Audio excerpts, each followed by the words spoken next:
Bonjour à tous, ici Mathieu. Donc on se retrouve pour une vidéo éducative. La vidéo d'aujourd'hui va traiter de l'écosystème Solana. Donc un peu comme qu'on avait fait avec Base il y a quelques semaines.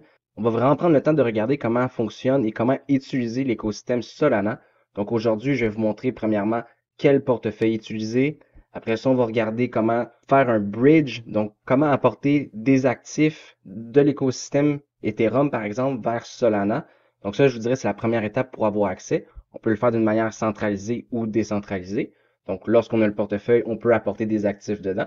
Un coup qu'on a les actifs dans notre portefeuille, on va être en mesure d'utiliser des échangeurs décentralisés. Donc disons qu'on recherche à avoir un certain jeton sur l'écosystème Solana, on va pouvoir aller l'acheter d'une manière décentralisée. Puis aussi, je vais vous montrer un peu le côté de la finance décentralisée sur Solana afin de voir les options que l'écosystème propose. Donc, on va regarder pour le liquid staking et aussi faire du liquidity providing pour apporter de la liquidité dans des pools pour des échangeurs décentralisés, par exemple, qui, eux, facilitent les échanges d'une manière décentralisée sur le réseau Solana. Donc, juste avant de se lancer dans le vif du sujet concernant l'écosystème Solana, il y avait deux éléments avec vous que je voulais aborder qui sont importants. Donc, le premier élément, c'est le fait que maintenant, on est rendu avec un Discord privé et un Discord public. Donc, le Discord public remplace le channel de discussion Telegram que vous voyez ici. C'est un channel Telegram qu'on a décidé de fermer à cause, je vous dirais, des cas de fraude, d'impersonnification qui arrivaient de plus en plus. Donc, afin de limiter ça, nous autres, on a vraiment décidé d'aller vers Discord parce que Discord permet des meilleurs outils de vérification, par exemple les usernames uniques. On peut aussi avoir plusieurs channels, donc on peut vraiment mettre plus d'informations pour mieux vous outiller à être plus vigilant. Donc, c'est vraiment important. Donc, le Discord public, par exemple, si vous voulez avoir accès, je vais mettre le lien dans la description, mais c'est le lien qu'on avait mis ici sur le post qui est épinglé dans les messages épinglés ici du channel Telegram. Puis en fait, ce lien-là va vous apporter sur le Discord public. Et puis le Discord public, une fois que vous êtes rentré dedans, assurez-vous d'aller faire un tour dans Prévention de fraude. Vous allez voir ici dans le channel Prévention de fraude, on peut voir tous les membres de l'équipe et leur profil. Donc, par exemple, on pourrait venir voir ici le modérateur TechJeu Plus, qui lui a son username unique. On peut faire la même chose avec tous les modérateurs. On peut voir aussi leur rôle. Donc, si jamais quelqu'un vous contacte par message privé et qui essaie d'impersonnifier quelqu'un de l'équipe, vous êtes en mesure de venir vérifier ici que c'est bel et bien le bon username qui est unique, donc qui n'est pas copiable. Celui-là ici en haut peut être copiable, mais le deuxième en dessous, impossible à être copié, c'est tous des usernames uniques. Donc ça, c'est vraiment important. Puis aussi, en deuxième lieu, pour éviter d'être contacté en message privé, regardez le petit vidéo que je vous ai fait ici, en fait, qui sert à montrer comment aller fermer les messages privés aux gens qui vous contactent. Puis ça, ce que je vous dis là, c'est autant valide pour les gens qui sont dans le Discord privé. Donc, c'est vraiment important de toujours fermer les messages privés aux gens qu'on ne connaît pas, aux inconnus. Donc, ça évite que des fraudeurs essaient de nous contacter. Puis, pour les gens qui sont pas au courant, on a aussi un Discord privé. Donc, lorsque vous venez cliquer ici sur la petite photo de profil, on clique sur Discord. Et puis, vous allez avoir une interface où ce que vous pouvez connecter votre compte Discord. Donc, je vais mettre aussi dans la description, il y a un petit guide en PDF qui vous montre vraiment les étapes, comment vous connecter. Donc, seulement suivre les étapes et vous allez être en mesure de discuter avec tous les guerriers, échanger des points de vue, poser des questions. C'est vraiment un outil qui est très pratique pour la communauté. Et aussi, un dernier petit élément qui a soulevé mon attention récemment, puis que je pense que certains d'entre vous ont remarqué, c'est qu'ici, maintenant, Telegram permet de faire de la publicité directement dans les channels Telegram. Là, il y a une chose qui est importante de comprendre, c'est que nous n'avons aucun contrôle sur ces publicités-là. Puis, malheureusement, Telegram ne font pas un bon due diligence parce que c'est arrivé qu'il y ait des arnaques en tant que publicité. Donc, si je peux vous donner un petit conseil d'amis, cliquez sur aucune publicité. Si vous êtes pour cliquer dessus, faites vos propres recherches. Assurez-vous de vraiment comprendre c'est quoi la publicité. Mais en général, à date, j'ai pas été très convaincu sur la pertinence et la sécurité des publicités. Donc, tenez-vous loin de ça. C'est vraiment important. Puis, c'est un peu aussi pour ça qu'on a été vers Discord. C'est qu'il y a des meilleurs outils, il y a un meilleur contrôle. Donc, on s'assure de limiter les fraudes. Donc, maintenant que j'ai fait mon petit mise en garde concernant Telegram et que je vous ai mis au courant concernant les deux channels Discord, on va pouvoir passer au sujet principal, qui est l'utilisation de l'écosystème Solana. Donc, en fait, Solana, c'est vraiment un très gros écosystème qui est en pleine croissance. On voit présentement, c'est environ 3 milliards d'évaluation en termes de valeur qui est bloquée dans ces contrats intelligents. On voit que dans le dernier cycle, on a été quasiment jusqu'à 10 milliards, donc ça peut vraiment croître rapidement. Puis, ce que je veux vous montrer ici en étant sur DeFi Lama, c'est principalement ici, on voit par exemple un survol de l'écosystème. Donc par exemple, on a Marinade qui est un protocole de liquid staking, on a Jito aussi, Camino qui lui est plus une plateforme pour apporter de la liquidité, on a Radium qui est un échangeur décentralisé, comparable par exemple à Uniswap qu'on connaît très bien. Donc nous aujourd'hui, on va vraiment regarder, je vous dirais, le liquid staking, on va utiliser Camino pour apporter de la liquidité, on va utiliser des échangeurs décentralisés comme Radium et Jupiter. Donc, vous allez voir, je vais mettre en relation ces différents protocoles-là à travers mes étapes. Puis, si jamais vous voulez en savoir plus sur l'écosystème Solana, n'hésitez pas de vous rendre sur DeFi et puis de regarder vraiment tous les différents protocoles. Présentement, moi, ils sont classés en ordre de TVL. Donc, je vais rester à utiliser les plus gros protocoles afin de limiter le risque. Mais si vous voulez, par exemple, explorer et être plus un peu dégénéré, ben, il y a une manière d'aller vraiment plus bas, là, tu sais, il y a beaucoup de protocoles qui sont en train de se développer. Mais nous, pour l'instant, on va rester vraiment dans le mode pratique à vous montrer comment utiliser l'écosystème en général. Donc, pour débuter, en fait, la première étape pour pouvoir utiliser un écosystème comme Solana, c'est d'avoir un portefeuille qui nous permet d'interagir avec son écosystème. Donc, la première étape, ça va être de voir quel portefeuille on peut utiliser sur Solana. Donc, si je viens sur CoinGecko, dans la section Solana, on voit que je l'avais déjà préparé pour la section portefeuille. On voit par exemple Ledger, Phantom, Backpack, Trust Wallet, SafePath. Moi, pour ma part, aujourd'hui, je vais utiliser principalement Phantom pour vous faire un peu découvrir le nouveau portefeuille. Mais si ça vous tente pas d'avoir un nouveau portefeuille, parce qu'on sait c'est beaucoup de gestion, tous les 12 mots en fonction des différents écosystèmes, ça peut devenir mêlant. Il y a un petit truc qui est vraiment intéressant avec MetaMask, ça s'appelle les snaps. Parce qu'en fait, si vous aimeriez ajouter par exemple le réseau Solana directement au portefeuille MetaMask, vous allez voir si on passe par la méthode traditionnelle, c'est pas quelque chose qui est possible. Parce que Solana, c'est pas un réseau qui est EVM, donc Ethereum Virtual Machine compatible. Donc, ce qu'il va falloir faire, c'est vraiment ajouter un peu une application à notre portefeuille MetaMask. Puis ça s'appelle un Snaps. Donc, ça s'appelle Solflare. Puis cette application-là, on a seulement à venir ici sur le bon lien que je vais mettre dans la description. Puis, s'il vous plaît, petit rappel, soyez prudent avec les liens. C'est vraiment important, surtout présentement.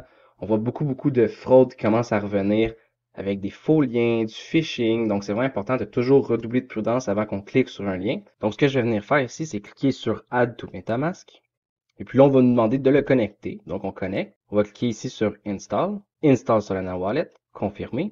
Et puis ici, on voit que l'installation est complète. Donc maintenant, ici, quand je viens dans mon portefeuille MetaMask, je peux venir ici sur les trois petits points, cliquer sur Snaps. On voit qu'il a été bien installé. Puis si jamais je veux découvrir d'autres applications, puis c'est de là que moi j'ai pris le lien tout à l'heure. Donc, vous pouvez cliquer ici sur Discover Snaps. Et vous allez voir, il y a plusieurs protocoles qu'on peut ajouter comme ça, dont Near. On a Cosmos aussi. Vraiment, il y a plusieurs options. Donc, des fois, ça peut être une solution pour les gens qui désirent utiliser des portefeuilles de différents écosystèmes sans avoir à retranscrire un 12 mots. On peut tout centraliser ça dans notre MetaMask. Donc ça, c'était vraiment quelque chose que je voulais vous montrer qui est très pratique. Et puis aussi, en deuxième option, on a l'option Phantom, que ça, je voulais vous faire découvrir ce portefeuille-là parce que je crois qu'il est très intéressant. Moi, en fait, je l'ai déjà téléchargé, donc je vais pas le retélécharger. Si vous l'avez pas déjà et que c'est quelque chose qui vous intéresse, seulement le télécharger. Puis vous allez voir Phantom, ce qui est vraiment intéressant, c'est que ça ressemble beaucoup à un MetaMask. C'est juste que lui, il nous permet, par exemple, d'avoir Solana, Ethereum, Polygon directement inclus dans le portefeuille. Et puis, je vous dirais, un des plus gros avantages du portefeuille Phantom, si vous êtes quelqu'un qui farmait des airdrops ou qui essayait de participer à des airdrops, ben en fait, le portefeuille Phantom va vous aviser comme quoi que vous êtes éligible, ce que MetaMask fait pas. Puis aussi, par exemple, l'ajout de jetons se fait automatiquement. Justement, contrairement à MetaMask, il faut tout ajouter les jetons. Eux, ils vont les displayer automatiquement. Donc, ça peut être un certain avantage, puis c'est aussi pratique à utiliser. Et puis, comme je vous disais, moi, aujourd'hui, les actions, je vais les faire à travers Phantom, mais toutes ces actions-là sont faisables à travers MetaMask aussi, il n'y a aucun problème. Mais il y a un petit détail avec MetaMask que je veux tout de suite aborder, puis je vais vous montrer un exemple à travers, par exemple, Jupiter, qui est un échangeur décentralisé qu'on va utiliser plus tard. Donc, je viens chercher mon lien ici. C'est que, par exemple, si je viens ici, dans mon MetaMask, vous allez voir, je ne peux pas voir mon réseau Solana. Donc, contrairement à Phantom, qu'on peut voir directement les fonds, nos jetons, etc., pour pouvoir voir nos fonds qui sont sur un MetaMask en utilisant l'application Solflare, c'est important d'être connecté à une application décentralisée de Solana. Donc là, par exemple, je suis sur Jupiter, je vais venir Connect. On voit, on a l'option Phantom ou le MetaMask avec le petit logo Solana. Donc, ce que je vais venir faire ici, c'est que je vais cliquer sur MetaMask. On va cliquer ici sur Continue. Donc là, il va vraiment se connecter à la plateforme. On connecte. On comprend. Donc ici, par exemple, vous voyez, j'ai une adresse qui n'est pas une adresse Ethereum, qui est une adresse Solana. Ici, je pourrais venir voir ma balance sur mon portefeuille MetaMask qui est connecté à Solana. Mais cette information-là ne sera jamais disponible directement dans le MetaMask. Donc, si vous utilisez un MetaMask sur Solana, en fait, à la connexion, il n'y a pas de problème, ils vont vous connecter, ils vont être capables de le détecter. Mais si, par exemple, vous n'êtes pas connecté à une application et que vous aimeriez voir vos balances, ça va être impossible. Il va falloir tout le temps venir sur un échangeur décentralisé comme Jupiter, le connecter afin de voir la balance de vos jetons. Donc ça, c'est le petit détail, contrairement à Phantom, qui lui nous permet de voir vraiment les jetons à même l'extension. Donc, outre que cette différence-là, toutes les manipulations sont les mêmes. Puis, justement, on va débuter par recevoir des fonds dans notre portefeuille qu'on va utiliser. Dans mon cas, ça va être Phantom. Puis ça, il y a deux manières de le faire. Soit de bridger des actifs qu'on a, par exemple, sur Ethereum, ou de les apporter d'un échangeur centralisé. Donc, par exemple, vous achèteriez des Solana sur un échangeur centralisé comme BitGet, Coinbase, KuCoin, Binance, nommez-les. Et puis, vous envoyez vers votre portefeuille Solana. Donc, si dans un cas c'est avec MetaMask, ça serait avec l'adresse qui est ici que vous pouvez copier. Ou si c'est avec Phantom, vous avez seulement besoin de cliquer ici sur Receive. On va recevoir du Solana, par exemple de l'échangeur centralisé. On clique sur Solana et on a notre adresse. Donc ça, je vous dirais, c'est la méthode pour les échangeurs centralisés que vous devriez être tous familiers. Mais moi, aujourd'hui, je vais vous aborder le point du bridge parce que je pense que c'est quelque chose qui est un peu plus complexe et puis que les gens aimeraient connaître davantage. Donc, la première étape, si on veut faire un bridge, je vous dirais, c'est de connaître nos options de bridge. Donc, par exemple, on voit ici sur Jupiter, on m'offre l'option de faire un bridge vers Solana. Parfait. Donc, ça, c'est une manière pour moi, par exemple, d'arriver avec du Ethereum. Je pourrais arriver avec du USDC, mais par exemple, sur le réseau Ethereum, vers du Solana, que je voudrais du Solana. Donc, je serai sur le réseau Solana, puis je vais recevoir du Solana. Donc, ça, c'est possible. Cependant, vous allez voir, parfois, les frais peuvent être un peu élevés parce qu'on passe, par exemple, par Ethereum en premier lieu. Donc, c'est vraiment les frais du réseau Ethereum qui vont être chargés en premier lieu. Je vous dirais, une des options de bridge que moi, j'aime beaucoup utiliser, c'est avec RocketX. Donc, par exemple, je viendrai ici, si j'aurais un portefeuille avec MetaMask qui a du Ether dedans, je pourrais venir me connecter ici et venir ici, par exemple, partir de Ether, me mettre sur le réseau Solana pour obtenir du Solana. Et puis là, on voit, on me demande ici une adresse de réception. Donc, ce que je viendrais faire, c'est prendre mon adresse Phantom pour Solana. Et puis, je vais la copier ici. Donc, ce que ça va faire, c'est que je vais pouvoir passer de Ethereum à du Solana sur le réseau Solana pour seulement quelques dollars. On voit ici, on parle de 1,22 $. Donc, je vous dirais, si par exemple, vous avez du Ethereum dans un portefeuille MetaMask ou n'importe quel autre portefeuille qui est accepté par, je vous dirais ici, RocketX. Donc, la raison pourquoi je peux pas passer par Phantom en premier lieu, c'est parce qu'ici, il n'est pas accepté. Donc, ça, je vous dirais, c'est pour quelqu'un dans un cas qui a du Ethereum sur un MetaMask et qui veut aller vers vraiment le réseau Solana. Puis, si vous utiliseriez aussi MetaMask à la base, ce que vous allez pouvoir venir faire ici, c'est que par exemple, au lieu de prendre votre adresse de Phantom et la copier, vous allez prendre votre adresse de votre MetaMask qui était ici sur Jupiter. Donc, on va copier par exemple l'adresse et puis on viendrait la mettre ici. Donc ça vous permettrait de passer vraiment d'un réseau à un autre avec des frais minimes. Moi, aujourd'hui, je vais garder les choses simples en vous montrant comme si j'aurais reçu mon Ether directement sur mon portefeuille Phantom. Donc ça va me permettre de faire un bridge, par exemple, ici à travers la plateforme Jupiter. Mais comme je vous dis, c'est toujours bon d'aller vérifier les différentes options qu'on a. Puis aussi, une dernière option qui est intéressante, c'est le bridge qui s'appelle Portal. Mais parfois, il peut être un peu plus dispendieux que certains bridges, comme par exemple RocketX. Puis lui, la particularité, c'est qu'on peut juste bridger du USDC. Donc, il faut vraiment que vous ayez du USDC, de l'Ether pour payer les frais de transaction, le USDC à votre disposition. Donc, moi, je trouve ça un peu moins utile.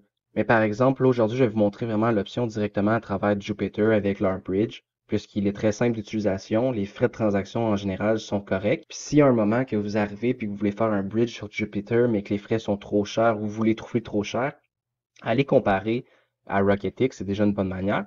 Ou sinon, la solution est simplement de recevoir du Solana d'un échangeur centralisé. Ça réduit vraiment les frais considérablement. Donc, dans mon cas, comme je vous expliquais, je vais passer par un bridge qui va être le bridge de Jupiter.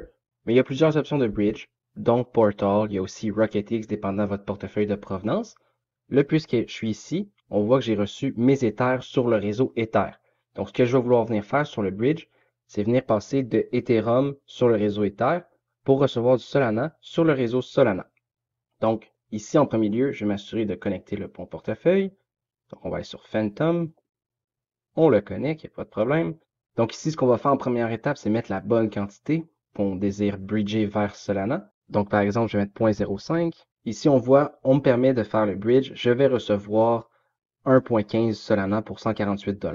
Donc, je vais faire ici Use Mayan, qui eux m'apporte sur la plateforme de Mayan. Donc, je dois reconnecter mon portefeuille encore une fois. Ici, on connecte. Ici, lorsqu'on clique sur Select Destination Wallet, je vais réutiliser mon Phantom.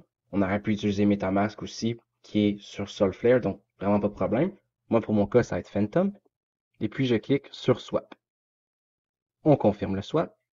On clique ici sur Confirmer. Donc ici, on voit, on parle des frais de 7,92. Sur ça, je vous disais, les frais sont pas si pires en ce moment puisque les transactions sur Ethereum sont un peu plus relax. Mais lorsqu'il va y avoir des gros spikes de popularité sur Ethereum, probablement que l'option RocketX va être quasiment la seule option viable pour faire des bridges. Mais là, pour 7 $ pour l'exemple, il n'y a pas de problème. Donc, on lance le tout, on confirme. Donc, la transaction va se confirmer et voilà, c'est fait. Donc ici, on voit que la transaction est présentement en processus d'être complétée. Et puis, un coup que la transaction va être complète, je devrais voir ma balance de Solana se mettre à jour dans mon portefeuille Phantom. Comme j'ai indiqué, mon portefeuille de destination était mon portefeuille Phantom. Donc, après quelques minutes d'attente, on voit que j'ai bien reçu mon wrap Solana. Puis, comme qu'on voit ici sur Jupiter, on m'offre directement de le unwrap. Donc, je vais aller directement le unwrap. Ici, je confirme la transaction. Donc, on voit que la transaction ici a été un succès. Puis ça me permet d'avoir vraiment du Solana pour que lorsque je veux faire des échanges ou apporter de la liquidité, ça soit pas juste un wrap Solana. Maintenant, j'ai vraiment du Solana sur le réseau Solana. Donc, tout va bien. Puis maintenant, pour une des premières manipulations que je voulais vous montrer, c'était comment utiliser un échangeur décentralisé sur Solana. Donc, vraiment similaire aux échangeurs sur Ethereum. Il nous faut toujours le jeton qu'on désire échanger. Moi, dans mon cas, ça va être Solana, du Solana sur le réseau Solana. Et puis, il va me falloir aussi le jeton pour payer les frais de gaz. Donc, dans le cas de Solana, c'est Solana. Donc, on est parfait comme ça. Puis ici, je pourrais venir l'échanger contre, par exemple, du USDC, un stablecoin, qui est utilisé autant sur Ethereum que sur Solana. Donc, après ça, je pourrais même faire des bridges entre les deux réseaux pour mon USDC. Mais là, on va garder les choses simples ici. Donc, dans mon cas ici, juste pour vous montrer l'exemple, puis aussi puisque Solana a vraiment des petits frais de transaction, on va faire une petite transaction pour vous montrer que ça vaut la peine. Donc ici, pour environ une vingtaine de dollars, je vais pouvoir venir faire le swap. Donc, on va cliquer sur swap.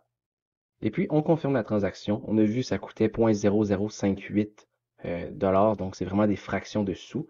Donc, ça, c'est parfait. Puis, les transactions sont aussi généralement très rapides. Donc, ça prend quelques secondes, une minute maximum. On voit ici la transaction a été validée. Donc, si je vois dans mon portefeuille, on voit ici que j'ai du USDC. Donc, tout est beau, tout a bien fonctionné. Puis maintenant, pour vous montrer un exemple aussi avec un deuxième échangeur décentralisé qui est très populaire sur Solana, on va aller utiliser Raydium. Donc, ici sur Raydium, on vient chercher notre site. Là, vous voyez, je passe par DeFi Lama, mais vous pouvez aussi passer par CoinGecko, par exemple. On va venir lancer l'application. Donc ici, on va venir accepter le disclaimer. Donc ici, par exemple, je pourrais prendre le USDC et puis venir l'échanger contre le jeton de mon choix. Puis encore une fois, une bonne pratique pour s'assurer qu'on utilise toujours les bons jetons. Pour n'importe quel jeton, en fait, lorsque vous êtes sur Solana comme sur Ethereum, c'est vraiment important de venir chercher les contrats. Donc par exemple, je peux vous donner un exemple avec WIF, qui est un meme coin. C'est pas parce que je vous montre un exemple qu'il faut aller l'acheter. C'est que vous voyez ici, on a Solana avec le contrat. Donc je pourrais prendre le contrat, venir sur Raydium, ou même sur Jupiter, puis vraiment mettre le contrat ici dans la barre de recherche. Donc, on s'assure d'avoir le bon jeton. Donc ça, c'est des bonnes pratiques comme sur Ethereum. Mais là, pour aujourd'hui, je vais juste retourner en Solana parce qu'en fait, mon but, c'est d'aller faire du liquid staking par la suite pour ensuite faire du liquidity providing. Donc, on va juste s'assurer de rester concis. Mais là, c'est juste pour vous montrer comment un échangeur décentralisé fonctionne. Puis comme vous remarquez, c'est identique à Ethereum. Donc ici, ce que je vais faire, ma première étape, c'est de me connecter à mon portefeuille. Comme je vous disais, vous pouvez le faire par MetaMask. Moi, dans mon cas, c'est Phantom. On connecte. Ici, je vais mettre le maximum. Donc, je vais tout reprendre mes USDC et je vais les remettre en Solana. Et puis, je vais faire swap. Donc, on confirme. Donc, on voit ici que la transaction est confirmée. Si je viens voir dans mon Phantom, on voit que je n'ai plus de USDC et que j'ai seulement du Solana. Donc, c'est parfait. Donc là, vous avez bien vu, l'utilisation des DEX, ça ressemble à toutes les DEX qu'on connaît. Il n'y a pas de problème. Maintenant, une autre manière de faire des swaps aussi qui est très similaire à MetaMask ou des autres portefeuilles d'extension qu'on connaît beaucoup, c'est à même le portefeuille. Donc, juste cliquez ici sur les deux petites flèches et vous êtes en mesure aussi de faire des échanges de crypto-monnaies sur le réseau Solana en différentes crypto-monnaies, dans le fond, à votre choix, un peu comme qu'on avait vu aussi dans le vidéo Base. Donc ça, c'est une autre technique aussi pour faire des échanges rapidement. Mais je voulais vraiment vous montrer les échangeurs décentralisés. Vous le voyez qu'on peut le faire aussi à travers le portefeuille.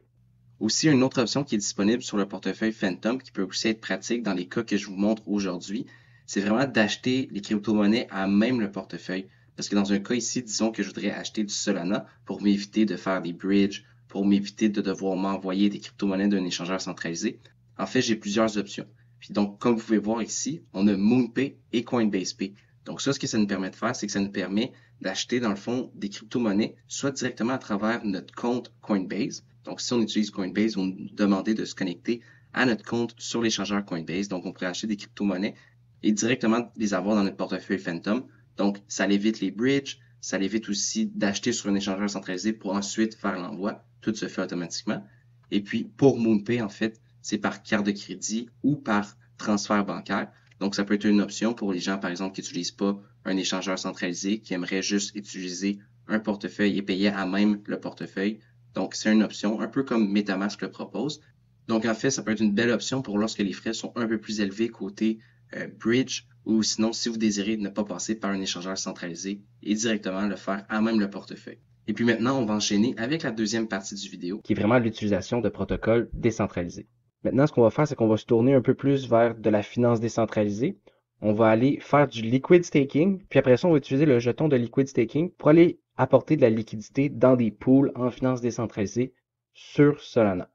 Donc, la première étape, lorsqu'on veut aller dans la finance décentralisée, c'est toujours savoir quel chemin qu'on va emprunter. Moi, ce que j'aime beaucoup faire, c'est toujours trouver mon point final où ce que je vais aller apporter la liquidité pour savoir quel jeton j'ai besoin pour apporter une liquidité qui fait un rendement qui a du sens. Donc, dans le cas, par exemple, ici, lorsqu'on est sur l'écosystème Solana, je sais que Kamino est un protocole de liquidity provider, donc Solana Lending Liquidity Leverage Venue. Donc, c'est exactement ça qu'on a besoin. Je vais aller sur leur site web, voir c'est quoi les paires qu'ils nous proposent. Donc, je vais venir cliquer ici sur Liquidity. Puis là, on voit ici, on met dans les vaults de KMNO directement. Mais moi, je vais plus aller voir tous les vaults pour voir mes options. Puis ici, on voit directement, j'ai du Jito Sol avec du Sol. Du Jito Sol, c'est justement le jeton du protocole Jito. Donc, ce que je pourrais me dire, c'est que je vais aller apporter mes Solana dans le protocole Jito, qui eux vont me donner le Jito Sol. Puis ensuite, je vais garder aussi un certain volume de Solana pour les mettre en paire de liquidité et l'apporter sur le protocole Kamino. Donc, c'est exactement ça qu'on va faire à l'instant. Donc ici, je vais venir sur le site de Jito. On va aller sur leur site web. On va connecter son portefeuille. Donc, dans mon cas, c'est Phantom, mais comme je l'expliquais tantôt, vous pouvez y aller aussi avec MetaMask. On connecte. Je vais venir cliquer sur Stake Now. Donc ici, je vais pas mettre le maximum. Je vais mettre un peu moins que la moitié parce que ça va me permettre d'avoir une quantité équivalente en Solana pour pouvoir faire une paire et apporter de la liquidité. Puis aussi, je vais m'assurer de garder une certaine partie pour pouvoir payer mes frais de transaction. Mais les frais de transaction sur Solana sont très minimes. Donc, on va y aller par exemple avec 0.4 Solana, qui va me donner cette quantité-là en Jito. Puis, ce qui est important de comprendre, c'est qu'ici, vous voyez, on fait du staking à environ 7,53%. Donc, ça, c'est notre premier API sur notre staking pour le réseau. Donc, moi, je vais convertir ça en Jito Sol, qui va nous permettre d'aller faire du liquid staking. Donc, on fait la confirmation. Donc, ici, on voit la transaction a été un succès. Puis aussi, juste rapidement, la raison pourquoi lorsqu'on dépose un Solana, on ne reçoit pas un Solana précisément, c'est à cause de ici, en fait, le petit vidéo l'explique. C'est juste parce que les récompenses sont mises à même le prix. Donc, à l'inverse, lorsque vous allez ramener le Jito Sol, vous allez avoir plus que qu'est-ce que vous avez en Jito Sol, vous allez recevoir plus en Solana. C'est parce que les récompenses sont incluses à même le jeton. Un peu comme on peut voir avec, par exemple, le StakeEth ou le RocketEth sur Ethereum. Donc, si jamais vous voulez en savoir plus sur comment les récompenses fonctionnent, juste écoutez le petit vidéo, le visuel aide vraiment à comprendre le tout. Donc, moi, pour ma part, on peut aller voir dans mon portefeuille et je devrais maintenant aussi avoir du Jito StakeEth, ce qui est parfait jusqu'à maintenant. Donc, un coup qu'on a fait du staking et qu'on a un jeton de liquid staking, on peut se rendre sur le protocole de finance décentralisée. Donc, on voit ici que la paire de mon liquid staking plus du Solana que j'ai encore dans mon portefeuille me permet d'obtenir du 13,30% et puis que ça va être utilisé sur le DEX Orca. Donc, je vais venir cliquer ici sur Deposit. On va connecter notre portefeuille en premier lieu. Donc, ici, on connecte. Et puis là, ici, comme vous voyez, on peut y aller soit avec un seul asset ou on peut y aller aussi en double asset. Moi, je vais y aller en double puisque je m'étais fait une paire. Donc, ce que je vais venir faire ici, je vais venir mettre une quantité qui est équivalente. Comme ça va vraiment faire une paire égale. Et puis moi, mon truc, c'est de venir mettre le maximum de JITO. Donc ça va me permettre de mettre tous mes jetons qui sont en liquid staking, en liquidity providing, en paire avec Solana. Donc je vais venir cliquer ici sur Stake and Deposit. Et puis je vais confirmer ici la transaction. Puis on voit, tu sais, quand on parle de faire de la finance décentralisée sur Solana, la raison pourquoi c'est très avantageux, faire des opérations comme ça sur Ethereum, ça aurait été quelques dollars. Et puis lors de périodes de grands achalandages, on peut parler de quelques centaines de dollars même. Donc ça peut monter extrêmement vite. Ici, on parle de des fractions de dollars, donc c'est excellent. Je vais cliquer sur Confirme. Donc ici, on voit la transaction a été confirmée. Donc ce que je vais venir faire ici, si je veux voir mon portfolio à moi, je peux venir ici dans Portfolio. On voit ici que j'ai un dépôt en valeur nette. On voit ici dans quel pool j'ai été mettre de la liquidité. On voit mes quantités de chacun des jetons. Donc tout est parfait. Je pourrais venir voir aussi mes récompenses avec cet onglet-là. Là, c'est sûr, j'ai pas encore de récompenses. Puis dans un cas où ce que je voudrais claim, on pourrait juste appuyer sur claim pour pouvoir recevoir nos récompenses et continuer d'accumuler. Et puis aussi, le dernier élément qui est super important, c'est comment retirer notre liquidité. Donc, disons que vous voudriez finir d'apporter de la liquidité. Juste venir ici sur le Vault. Ici, vous voyez l'option Deposit. On va prendre l'option Withdraw, donc retirer. Donc ici, vous voyez, vous pourriez y aller avec seulement un actif si vous désiriez retirer seulement un actif. Mais moi, je vais aller retirer en paire aussi pour l'exemple. Donc ici, on voit que je pourrais retirer un certain pourcentage de ma position. Dans l'exemple ici, je vais mettre 100%. Et puis, je vais cliquer sur Withdraw, donc retrait. On vient confirmer ici la transaction. Encore une fois, seulement 1 sou de frais de transaction. Donc, on confirme. Donc ici, on voit la transaction a été un succès. Puis, je peux venir voir aussi dans mon portefeuille. On voit que j'ai bien mes JITO et mes Solana qui sont de retour. Donc, j'ai réussi à retirer la liquidité que j'avais apportée. Donc là, je vous dirais, c'est ce qui fait le tour de l'écosystème Solana. Vous avez vu comment utiliser les portefeuilles. Donc, le portefeuille Phantom ou MetaMask à votre choix. On a regardé comment utiliser aussi un échangeur décentralisé pour faire des échanges. On a vu comment faire du liquid staking avec le protocole JITO et même apporter de la liquidité. Donc, je vous dirais, ayez pas peur d'expérimenter, de jouer avec l'écosystème. Faites-le avec des petits montants. C'est un écosystème qui vous permet de tester avec des petits montants, donc c'est excellent. Puis aussi, là, vous voyez, moi, ça a super bien été. Il n'y a pas eu de transactions qui ont bugué. Je vous dirais, lorsque le réseau Solana est très occupé, c'est pas rare de voir des transactions qui peuvent flancher, qui ne fonctionnera pas parce qu'il y a trop un gros trafic. Donc, vous avez deux options. De réessayer jusqu'à temps que ça fonctionne. Donc, vous allez payer des petits frais de transaction pour chacune des transactions que vous essayez. Ou sinon, d'augmenter le slippage, qui est toujours une option aussi sur des transactions, par exemple, sur des échangeurs décentralisés. Donc ça, par exemple, pour augmenter le slippage, un exemple rapidement sur Jupiter, vous voyez ici le slippage setting. Vous pouvez venir le personnaliser avec le pourcentage que vous désirez. C'est sûr que plus qu'on augmente le slippage, plus il peut y avoir une différence de prix entre notre estimation et ce qu'on va recevoir à la fin. Donc, je dirais un 5%, c'est toujours amplement. Puis, si vous avez à aller à plus loin, je vous dirais, soyez sûr de ce que vous faites, ayez une compréhension de ce que vous êtes en train de faire. Puis moi, pour ma part, je dirais, lorsque ça fonctionne pas à 5%, soit que je patiente ou que je réessaye des transactions une à deux fois, voir si ça fonctionne, mais ça sert à rien de vous acharner. Donc, je vous dirais, c'est vraiment les particularités du réseau Solana. Mais en soi, le réseau est vraiment le fun à utiliser, soit pour explorer la finance décentralisée, des nouveaux projets. Je vous dirais, c'est un protocole qui est très utile pour les plus petits portefeuilles, des fois, que c'est plus dur d'aller naviguer sur Ethereum. Donc, j'espère que vous avez apprécié la vidéo. C'est ce qui fait le tour pour moi de l'écosystème Solana. N'hésitez pas si vous avez des questions. Je sais que j'ai montré beaucoup de théories, mais je crois que c'est des éléments qui sont très complémentaires à ce qu'on vous montre depuis les dernières semaines. Donc, des éléments qui reviennent de protocole en protocole, des éléments aussi qu'on voit par exemple dans la formation de base en étant sur Ethereum, mais là on le transpose sur d'autres réseaux comme Solana. Mais en soi, par exemple, comment utiliser un échangeur décentralisé, c'est toujours la même chose. Donc, ça vous permet de voir un exemple. Et puis, j'espère que ça vous aide. Donc, comme je disais, n'hésitez pas à poser vos questions en commentaire. N'hésitez pas à me donner des propositions de protocoles ou de réseaux que vous aimeriez que je vous montre comment utiliser. Et puis, sur ce, je vous dis à très bientôt. Au revoir.